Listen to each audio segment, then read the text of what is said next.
Alam nyo, hindi lahat ng AFAM ay mapagmahal sa family side ng babae or palabigay ba. May mga AFAM talaga ng hindi talaga sila nag-oobliga na magbigay sa family mo.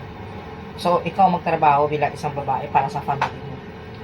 Pero may napanood kasi ako na mag-asawa sila, actually sikat sila sa Facebook o sa YouTube man, pero ang dami nilang kita kasi nagpo-post sila ng mga bahay lupa na pinamibili na sa Pilipinas, something like that ba, panay uwi nila ng Pilipinas. Tapos itong lately, panay ang isa pa, panay paggala nila, saan sila nagpupunta kasi di ba yun ng mga afam talaga mahilig talaga sa gumala kaysa sa magpaganda ng bayan. Pero meron na silang nabiling bahay at saka lupa at napatayos na ng bungang bahay parang maging business ata nila or resort, something like that. So ito, nagulat ako na naggagawa yung itong babae, Pinay, sa Facebook na humihingi ng tulong para sa panggamot ng tatay niya. Para hindi, sabihin man niya na first time niyang humingi ng tulong sa kanyang mga followers. Parang strange, no? Kasi may kita naman kayo sa Facebook, sa YouTube, plus may asawa ka naman nagtatrabaho. Parang hindi ko talaga naisip ko nga, bakit kailangan mo pa nang humingi ng tulong sa ibang tao o tinitake advantage mo bilang ang kasikatan mo para makahingi ng tulong sa mga followers mo.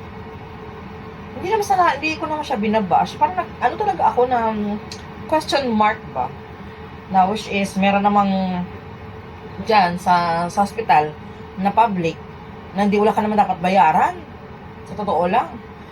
And isa pa, hindi talaga, kasi kung bakit ka pa maghihingi ng tulong sa family mo, pwede ka namang humingi ng tulong sa asawa mo.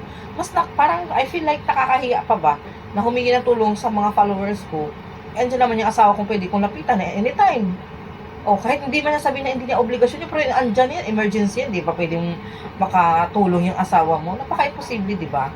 Kaya parang hindi ako sang-ayon talaga sa ganitong way ng vloggers na to, ng vlogger na to, na itong mahirap na nag-flex kayo ng mga itong mahirap yung nag-flex kayo ng mga na-achieve nyo sa social media, tapos parang yung pakunwari lang. Tapos dumating yung problema ng mga personal yung problems, ipopost sa social media, yun? Tapos magmamalimos kayo sa mga followers nyo. Hindi talaga maganda. No? Kaya mayroon na kayo na-achieve na ganito, masyado nyo nang pinagyayabang.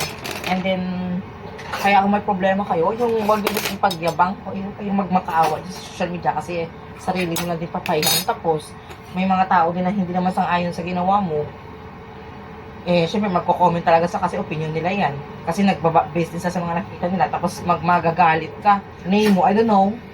Para sa akin, wala namang masamang humingi ng tulong talaga. Pero, kasi sa akin, nakikita ko, halos, nasa sa iyo na nga lahat Parang ganun ba? Kasi hindi mo pwede i-erase dahil meron kayong anak, of course. Kayo, obligasyon pa ba yan ng followers mo na bigyan, suporta yung magulang mo or mga anak mo? I-save mo na sarili mo, tapos yung parang nagkulang ka lang, hihingi sa followers mo.